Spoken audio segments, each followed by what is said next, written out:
Hi guys. So I will be reading few of these lines I heard from a book, and this book actually I don't know. I found this from the internet, and I thought to share it because I found it really good to read and to share with someone. So yeah, so this is about like I think I've posted this before also about EFT. So EFT is emotional freedom technique, and basically I'm going to explain why it works. So this is a para from some book. I do not know which book this is, but I found really good to read it, so I'm sharing with you guys, and I'll be sharing my point of view about it as well. So EFT is based on a traditional Chinese medicine understanding of the energetic aspects of the body and the mind. In this healing system, energy channels called meridians are believed to exert a powerful influence on the mind body system. In traditional acupuncture, tiny needles are inserted into areas of the body where these meridians are believed to exist with the goal of unblocking the flow of life force energy or to activate the body's self healing mechanism. In sharp contrast to Western medicine, Chinese medicine is all about prevention and addressing problems at their root rather than focusing on symptoms alone. So, in ancient China, people made regular preventive visits to their doctors to maintain their health and pay them as long as they remained well. When someone got sick, the doctor was held responsible and received no further treatment until they successfully restored the person's health. Pretty much the polar opposite of the system we have in Western world today. Traditional Chinese medicine and acupuncture in particular had been in continuous use for thousands of years. It is now widely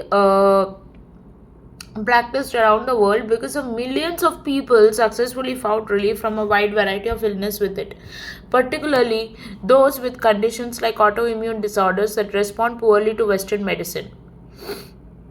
Just a second, I didn't get this. It's now widely practiced around the world because millions of people successfully found relief from a wide variety of illness with it, particularly those with conditions like autoimmune disorders that respond poorly to Western medicines. More than anything, the Eastern approach appeals to people who desire a more holistic style of healthcare. People who receive acupuncture treatments are often surprised to find that they also feel better emotionally, but it makes sense that you consider that the body and the mind are one system. This is where the EFT comes from. Gary Craig and his mentor Dr. Roger Callahan built their work around the idea that blockages in the meridians might play a major role not only in physical ailments but emotional as well. They they then took their insight a step further, hypothesizing that energy meridians might provide a direct way to fully and permanently release the negative mental emotional patterns responsible for the creation of a reality through the law of attraction. To put it another way, EFT provides a simple, practical, and highly effective way to actually change your point of attraction at the level of energy. At this point of theory about why EFT works is what its founders call the discovery statement, which is simply this: the cause of all negative emotions is simply a disruption in the body energy system. By the mid 1990s, many people were already aware of the principles behind the law of attraction, but were becoming frustrated by assurance that simply changing their thinking would be enough, when for so many it didn't seem to work that way. When these people discovered EFT, they realized they found a missing link that could help them change not only their conscious mental and emotional state, but also the energy mechanisms that anchor the problematic state subconsciously. Over years of experimentation, it was found that EFT could help successfully address issues ranging from phobias and addictions to physical pains. The idea that diseases at every level result from blockages in the meridians, and these can be released by tapping on various endpoints of meridians located in the upper body while focusing on the problem and its solutions. It basically is the core of how EFT works. In the next section, we'll go over the basic structure of how tapping is physically done and how a session is constructed, known as the basic recipe, which is scaffolding around which all variations of EFT are built. I'll explain in detail why each step is crucial to the effectiveness of the technique and answer common questions that beginners often at this stage. So, if you read about this, so it's always about what is the basic root cause issue of something. So, so I remember that a few days back, so I last week actually, I was very afraid of every Saturday and Sunday, because every Saturday and Sunday starts a new fight at home. And it's not actually a fight, it's about some heated discussion about a particular topic, which is marriage. And I guess you guys know by now that whenever I talk in this channel about this particular thing, it's always about my SP not conforming to the desired reality or the desired version of him, and he keeps hiding behind some excuse, or he will not acknowledge something or the other. And even talking this will perpetrate that reality into my life, because this is what I'm focusing about. And that's right, that sometimes it's not enough that just me saying that your thinking creates the reality you are creating for yourself. But there are times when we are not able to actually process the negative things inside of our mind. And why I say this is because it's true that, see, I know that everything which happens in our life, it is because of, in some of the other way, we have kept it alive in our life. So if you see repeated patterns like no movements in your reality regarding your SP, and your parents continuously pushing for a different mode of marriage, saying that like, I feel like you're just wasting your time, but you're not thinking or doing anything for yourself, and you should start looking for other people, and you're intensely uncomfortable with this kind of approach, because this is not what you truly believe in, right? And that's what is creating the fight, and the person who should step in, that person is not stepping in.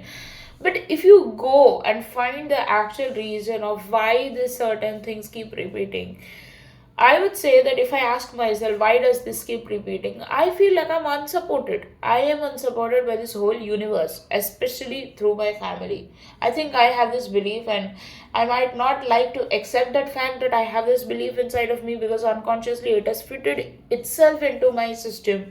But this is something which I feel the only logical reason why I see the same things happening again and again is because I have a utter disbelief of my family not supporting me. First thing. Second thing is that just because it has taken so much of time, to get the manifested reality into my life, though I've always seen good positive movements into with my SP. But in some of the other way, I feel like I've always kept that fearful version of him in my brain alive. Like, I always justify it by saying, okay, he has a bad past, that is why he's not able to give me the commitment. And I have tried to cheat myself by you know by keeping this reality alive. Okay, he has a bad past, that's why he cannot give me that commitment. But up till when? You cannot hold this reason forever, right? That he has a bad past, that is why he will not act upon it. This is some sort of excuse which I'm giving to myself to make myself logically feel better about the situation, when I can actually shift my beliefs that no matter what, I'm always chosen, I'm the first best for him. He has no one in his reality and life except me. So that's how you do the inner work. You have to understand from where you are coming from. So some of you, like I had tried to recommend this to one of my friend, like manifesting a specific person. So, but he didn't have the patience to do it. It's someone like who I used to call my brother. So he was very much fond of a girl in our college, and I had asked him to do the same, but I don't think like he had the patience or even the understanding or the knowledge of how the all this works. And he ended up saying that your manifestation doesn't work. I said that you have been manifesting your whole life with it. Whatever you have become today, what the college you are doing MBA from, even that is something which you once imagined and believed on, consciously, unconsciously. Even when you saw all the opposite things happening in your life, you kept on persisting on that reality which you wanted, right? So how come manifestation doesn't exist for a specific person? It's just that you don't have the patience, or you don't have the guts to change yourself for this person, or for or for your shared future with this person, because you hold certain beliefs about yourself that you're not enough, or you're not the right person for this person. First, also one more thing which I want to address to all of you guys is that I keep hearing such stuffs in other YouTube channels that right person, wrong person. Bro, sister, let me just tell you, who are you to decide who is the right person and the wrong person?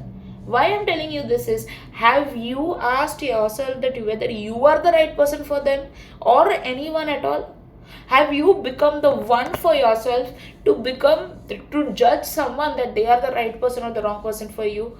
I'll tell you honestly, through my own experience, you will never find the right person, because it's all about changing yourself, changing your belief system.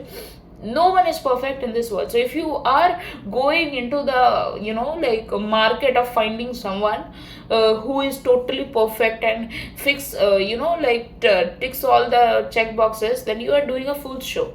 Because why people in the older generations used to live together forever, like for 65 or 100 years, until the time they died? Because they never gave up on each other, because they never thought that, okay, if I leave this person, I might find someone else. It doesn't work that way. You need to be treating each other as if like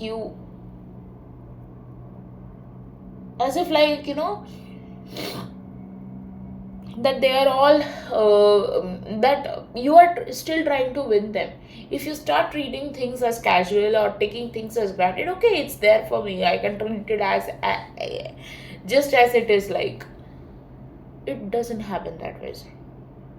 And also try to keep your love life private. I mean, when I say keep your love life private, please don't share each and everything with other people, especially with your family. Because what happens, until and unless you want to get married to this person, and then you have to introduce them to your family. Because see, I've always, like, I've never bitched about my specific person to my family. Like, there are many things which has made me unhappy, of things which he has done, but I've never shared those things with my family. I've never highlighted all his negativities or his flaws. In fact, he's the one who came and started talking about he's not perfect and stuffs like that. I don't know why he keeps doing that, but anyway, he comes through his own ways of believing things or making things transparent in front of my family. But I've never ever bitched about my specific person. Like, no matter what situations I've gone through, I've never bitched